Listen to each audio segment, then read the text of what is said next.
ngeri y'ekikujjukujju. Ekyokubiri yalina obwesige bw'abannansi okubanga yakuuma geeti ey'obulyake buno kati okwetabamu eba betrayal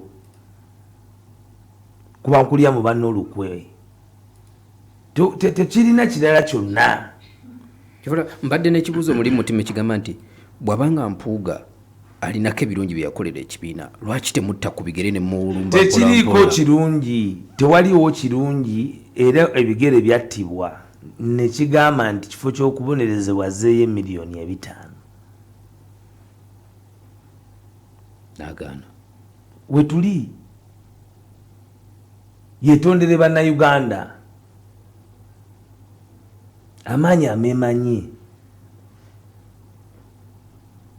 bino byonna kubanga ne kino kyennyini ekyokuba nti yalya miliyoni 5 waliwo abaali bamwetondeddeko nga minasi zino tezifulumanga.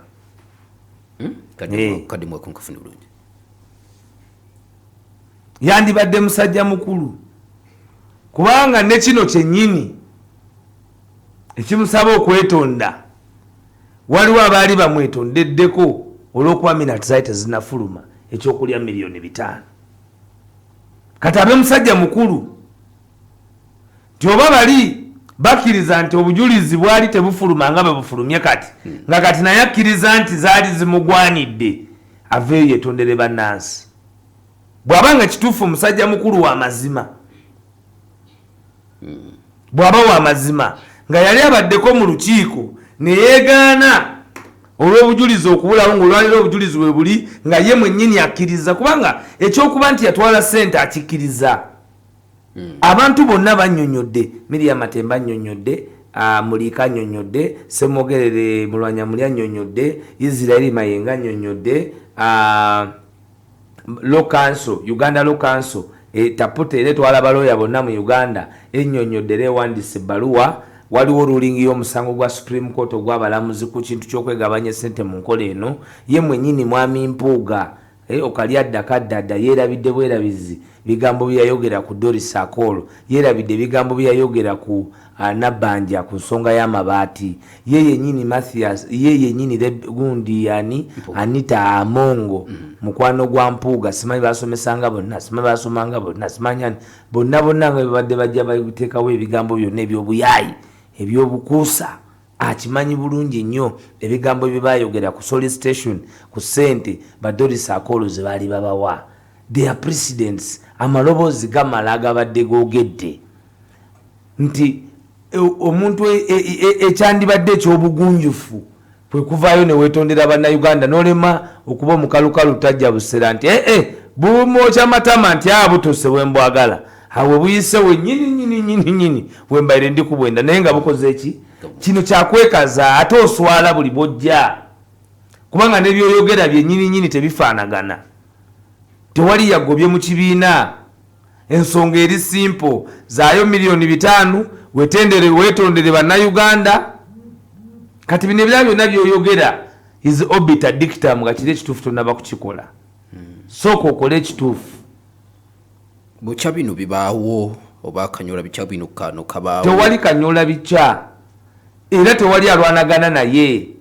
NUP erwanagana na bukuusa, NUP erwanagana na bufere, NUP erwanagana na mitima mibyeje gyenkwe.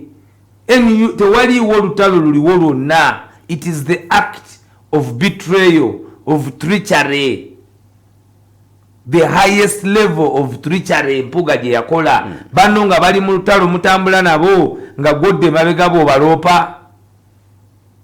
Bannayuganda njagala nammwe mba muwuliriza tubeere ku kino ekintu nga tuli kituufu tulina gye twagala okukoma. Omuntu avudde mu industry esinga okubeera luxurious eya showbiz yeewaddeyo agasse ettaffaali abavubuka bembadde mwalemwa kubanga mu abantu abo balina nakubanga ensi banyigira nnyo kuba abo Bampuuga beegatta nga beegasse mu Ssuubi baleeta ababaka bameka. Eyali akulira Ssuubi yali ow'ekitiibwa Mulwanyamuli baleeta ababaka bameka nga balina ne biliyoni 2 okuva ba Dr. Kanobikiza Besigye. Oyo Mpuuga yennyini si yagotaanya enteekateeka z'abantu z'Essuubi. Mpuuga kubanga boogera nayogere after Suubi baleeta bameka kuba balina n'obuwumbi 2 nga just bwa Buganda bwe batulokola bajiraga nti akakati kino kiwedde bajja bameka ne Kasiba nti nawulira nti yayogera ebiseera ebyo tavaayo kwogera bwogezi mazima naye ajjukira emboozi gye twabanga nayo ku nsonga zino bw'aba mu mutima gwasobola okuvaayo naga nti akulwensi leero kanjogere ku mazima kuba twagenda nayo kunona contribution ku CBS eya sente z'okunoonya akalulu tidadde ogera kibumba nsasi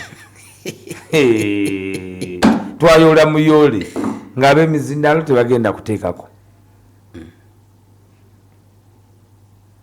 kakati tebasobola keera ku makya nga Uganda efunye generational leader eyo group abantu abo abamu ku bo ne bakeera ku makya ne batukinagukako nedda tewali agenda kubikkiriza ebyo mutisetise balala batisetise balala wallahi bilahi hata ffe tubamanyi tunapigana nao saa zote tunameona macho iko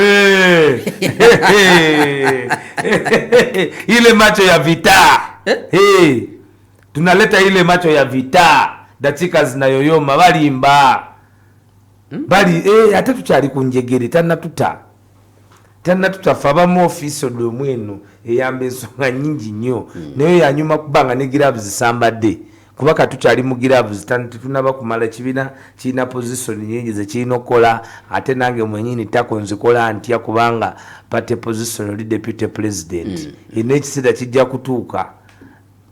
kutuuka ekiseera nina kenjagala okubuuza kamwe muwulira buwulizi nti bino byava mu ghetto kulumba nalo mumulooza nti byali byakuyimba bya ddala nina kinjagala okubuuza Waiswa bino byonna bukya bibaawo wali oyogeddeko ne Mathas Mpuuga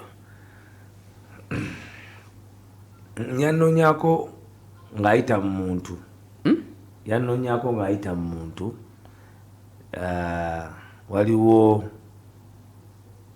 omwami bamuyita Hassan yayita mu Hassan yali agezaako okunoonya naye nenzaayo obubaka nti ensonga ate nze zino ensonga ziri above my pay grade omusaala gwange tegumpa kumanya bingi bino ebintu bya big league ba deputy president ba president so nga munati yange kayongo otange edya onande televizivu ndeka papa nsonga y'abantu bakulu ne just nti omukulu omu yayita mbana kanana nakunyuka ne sente z'oluwombo nafumita oluwombo lw'abanansi nalowuta mu supu katayagala kola bya nadibanga ayitudde akutema kwagamba waawo twalere Mpuuga badde ayogera ku byaliwo e Masaka n'agamba yabalabula nga NUP tayina gwe yalabula ate ng'akola nabo mu ndagaano gy'ayina mu ndagaano masayansi gy'ayina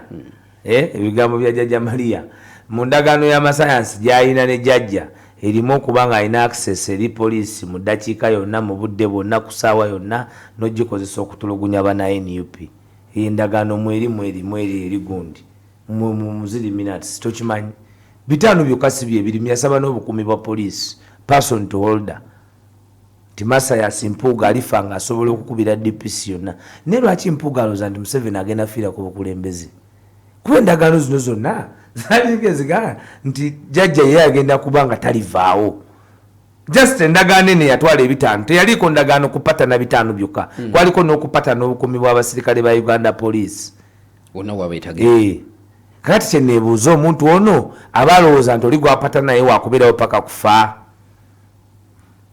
tuba ffenna tulimala kufa ye naafa amazima tegalifuluma so ensasa geno gyayogerako e Masaka teyava ku butawulira bigambo yava ku ye yennyini kubanga alina access ne poliisi nti Masaka Mpuuga teyaliwo poliisi ogamba bano abayonona ebintu bye poliisi yate nti ye teyetaaga kubaawo kugambye mu ndagaano ye bamuwa n'ebyokwerinda okutaataaganya era nali ku TV ne Kasolo n'agamba nti banninze abampuuga n'abasirikale kuba Kasolo neewabye abasirikale jjukira yatoli omusajja gwe baziika eri ewaabwe n'addukayo walabye ng'agenda bino ebyokweyozayoza ku bwa minisita bantu bange twaleere twaleere olina kuba luzira iwe Ekyo gyemikwano gya Mpuuga kyekisinga okutukwasa ennaku bakasolo batwaha akagabo naye olaba ne mu lukiiko lwaleero batwaha akagabo batidde okujja okumuyambako kubanga yali alina okujja n'ababaka 18 nga bwe bagamba aba NBS naye azeeka mu press conference azeeka tewawulirako emboozi eyo nti ali mu kuteekateeka abaka 18 nti era basenkanye naye nabo ensonga bagimanyi nti oba oganiniemu. Bagiyita Pal FM 107.9 ekkula eri omuntu obulijjo ngenda kukwatayo essimu 2-3. Tetwogedde cabinet. Tetwogedde cabinet. Cabinet tujja gyogerako. Cabinet bantu ngana okay no problem. Byo badde oyagala. Ndoza kati bwengenda. Linda kumala okwanukula essimu z'abantu babeeko ebibuuzo bye babuuza ku 0759 Hello. Seruganda. Okay. Hello. Ono Katumwa Yusufu omuzi wa bode katwe mu katale nzikiriza aside kitasi kwali mwami Waiswa nkwebaza nnyo nsaba Mukama akuwa obuwangazi akuwa buli kimu akwongere n'okumanya kubanga nze Katumwa Yusufu omuzi wa bode katwe mu katale oyongedde okakasa mwami Waiswa ntwabasoga tutegeera nnyo era nekino mwami Kayongo nga nsiibula mwami Waiswa nsaba buli otuuka ku Pal FM buli rediyo yonna zonna zivunnama ng'oli ku Pal FM leero kyewunyiza nganze Katumwa Yusufu omuzi wa bode katwe mu katale mwami Waiswa nkwagala nnyo. Bagiyita Pal FM 107.9 ekkula eri omuntu wa bulijjo. Hello. Seruganda. Salamu alaikum wa barakatuh. Wa alaikum salam wa rahmatullahi wa barakatuh. Ndiyanziza okuwuliza ku ddoboozi lya mukulu wa Waiswa oyo. Ani ono? Mbese bunyatwaha naye Mpuuga mumwogeredde nnyo naye nze akubye essimu ze navuga mukulu Kyagulanyi mu takisi sijja kulimba nange bandeka eno mukugira sira kyenfunamu naye mukulu Mpuuga mwogera biri lwa busente obwo naye nze ali eno nagomeka n'omukulembeze gwa Nuupu ne tutiguka siga navambuka nenjusula wansi naye mutuufu nze ndi eno nakola endagaano yange teyagituukiriza naye namba yange yeyo bannange ensonga lwaki nkubye ku Paalu era kwali ndi muza wa Paalu. Yani amanya ogambye egwani Sebunyatwa enamba yange ye muganda wange nze mukulu twamundaga ngenda ku kitebe twamundaga tuukawo omukulu abeera ku reception talina tanfanako naye nga tuzi yange y'omukulu namugamba nakola kakati olaba mwami Sebunya olaba mwami Sebunya kati mwami Sebunya oyagala gamba bannayuganda nti olutalo luwedde kati weetaaga ebimuli. Mwami Sebunya kyagamba bannayuganda nti kati olutalo luwedde ebimuli bye babimuwe olutalo lufundikiddwa luwedde era ombulira nti ye yazanya paati ye bamuwe ebirabo bye tubeere bantu balamu bannayuganda bannaffe kankwongereyo nefembayo ziri wano zimyaso bankwateriwa. Hello. Salamu alaikum. Wa alaikum salam wa rahmatullahi wa barakatuh. Nzamita Medi kafuma wane nansana. Ese Medi. Kati nina ebibuuzo gye neebuuza. Neebuuza omukulu oyo Mpuuga. Ekibiina ekikadde ekyasookawo. Nina okwebuuza lwaki DP bagitunda ne bagirekawo. Ekibuuzo ekyokubiri mbadde nsaba ngafe abantu abawansi oyo omukulu Mpuuga bamugobeze ku kisiko gwa vice kubanga ayagala kutunda ekibiina kyaffe nga bwe batunda DP. Ekibiina kyaffe tajja kitunda awasaaga. Okay, webale nnyo. Hello.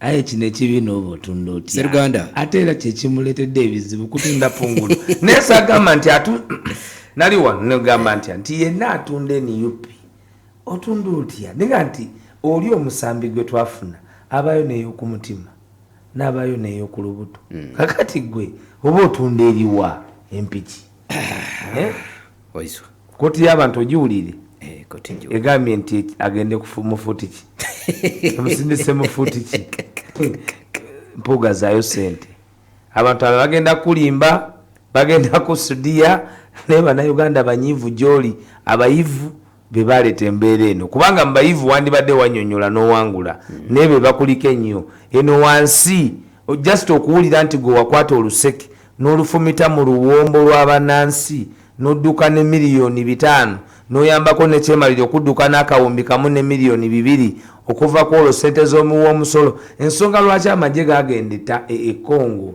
nga tegafunye lukusa Mpuuga kutwala miliyoni 5? Omanyi ssente meka zitwafiirwawo? Ensonga lwaki amalwaliro ag'erubowa na biki na biki badde tebifiibwako accountability yabyo, kubanga Mpuuga baali bamuwa ekyoja mmiro kya miliyoni 5. Buli bwabanga ayagala okuwakana nga bamugamba omanyi twakuwa 5. Naye ekisinga okuluma abantu yatunda ki? Ekyamuwesa ssente yatunda kutta BOBI. Yatunda ki? Kadde mwakonka yatunda kiki yatunda ekyo? Bijambiya by'e Masaka. Mpuuga watunda ki? Mpuuga yatunda ki Kayongo? Nange simanyi Mpuuga kye Mpuuga yatunda ki? Kufa kwa ssente zaakwe kwa musasuza. Kayongo Mpuuga yatunda ki? Waiswa simanyi Mpuuga kye yatunda. Bino Mpuuga baba tukubaganyemu ebirowoozo. Kakati gwe Mpuuga ebitaano bino oba watunda ki? Simanyi musajja kye yatunda. Mpuuga ono ebitaano bino yatunda ki? Toseka. Bana bebuuza nti naye Mpuuga watunda ki? Era nagambye pulezidenti nti wabazzemu okutambula bamukebere yenna kuba ebintu bino bizibu. Yatunda ki? Nti bamusiima. Yabagamba kali kasiimo. Gwe myezi 6 ne bakusiima, gwe weka asoose okusiimibwa. Ngambye bamwongedde ne 4. Bamwongedde ne 4 nti bimuyambeko mu bizibu bino by'ayina. Bino bo bali bagaye nti those problems you have you'll handle. 1.5 billion. Okay, take the 400 and we look around. Speaker, look around. Kubanga judge accountability gye bamuwa nti new picket ebali mu 5. Owayanga niba inongo obaga ine amagombe gali bali awo abegomba. Niyo bamuliwulira mutyanga tuline Kayongo tuli yali mu kinya kirala mukuba nti mwatandika gye okufuna Kayongo namusanga ku paalu temukubanga embigo gye byedda. Nakusanga ku paala ate naku zino ate bakwata kati mu kisibo afazali oba omaze okulya tetulidde futali fena. Alhamdulillah wali abali mu lubuto bajona bagenda okuwandika fuli Waiswa tusanga ku makya emboka edirire ife nipirawo mabunda muzira naye nga tetwogera bino lwakutya fe twewaayo okwogera ebintu bino naawe yena alowooza nti ogenda kutukangakanga okuba ntusirikirira ensonga z'obuvunaanyizibwa bw'Abannayuganda nkuwaga bwereere ebyo oli ku byapa. Ffe twewaayo okuweereza bannansi awatali kuwannaanya kwonna. Kati bannansi tubagambe eki? Titugenze. Ndowooza gondi gyali pamukawa. Pamukawa okuva ku mazaalibwa awo bwagira nankubira ku simu yatusuubiza nno enkoko n'atusuubiza amatooke nejjo nawuno waali kirasimonita nabiyisa ku muzindaalo naagala balowooze nti ettooke nange supu w'enkoko nagenda ne muwuuta nga Mpuuga bwe yawuuta supu w'abannansi miliyoni 5. Naye Mpuuga yatunda ki? Kayongo yatunda ki? Simanyi Mpuuga bannansi njagala tukube essimu ku lw'Abannayuganda gulawo essimu 2 yatunda ki? Batubuulire igulawo essimu 2. Mbabuuze Mpuuga kye yatunda. Mpuuga yatunda ki? Okay, enda kukwata essimu 2 ku kaddako dakiika emu. Halo. Yagenze. Mugyeko. Halo. Seruganda. Halo. Wanji baba. Yatubuulire. Wanji sebo. Yatunda ki? Mpuuga yatunda kibiina kya nupu kyatunda. Ezo mpewo. Yatunda mpewo. Kwata okubiri. Bagiyita pale. Tumale yatunda ki? Halo. Mpuuga yatunda ki? Alaikum warahmatullahi wabarakatuh. Mpuuga yatunda ki? Ono mulimi ekkojja. Mpuuga yatunda ki? Kuteeberezaako yatunda ki? Nange mbadde mbuuza kibuuzo. Teekako omulala naye yasembayo dasembayo ku lw'Abannayuganda yatunda ki? Hello, Kayongo afiire. Ani ono? Olwo bamutambazira Jamal okuva Emitiyana. Yatunda ki? Alabika atunda kibiina naye abakigula baagula mpewo. Salaamu alaikum warahmatullahi wabarakatuh. Mpuuga oli mu ibi izaayo esente. Okay, tesobola kubanga tugaziwa okusingako wano. Salaamu alaikum.